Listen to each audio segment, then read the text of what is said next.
அன்பியும் YouTube இல்லந்தோறும் இறைசாட்சி, உள்ளந்தோறும் மகிழ்ச்சி. அவரது முகம் வானதூதரின் முகம் போல இருந்தது.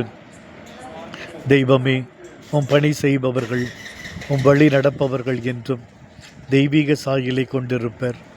மது தெய்வீக சாயல் எந்த ஒரு விசுவாசியின் மேல் உள்ளதோ அவர்கள் மது அருட்துணையை பெற்றிருக்கிறார்கள். புனித ஸ்தேவான் அருளும் வல்லமையும் உடையவராய் தயங்காமல் துணிவோடு நற்செய்தி பணியாற்றினார்.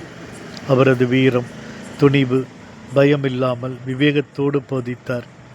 எத்தனை எதிர்ப்புகள் வந்தாலும் எதை பற்றியும் அவர் கலங்கவில்லை, பயந்து போய் ஒளிந்து கொள்ளவில்லை.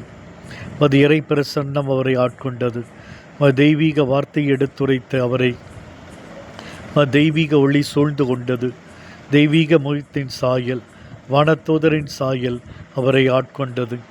அந்த சாயல் தான் இன்னும் அதிக நம்பிக்கையோடு தைரியத்தோடு தேவ வார்த்தை எடுத்துரைக்க வைத்தது. உமது சாயல் நீர் அவர் கூட இருக்கிறீர் என்ற நம்பிக்கையை கொடுத்தது. உமது பிரசன்னத்தில் வலுப்பெற்றார்.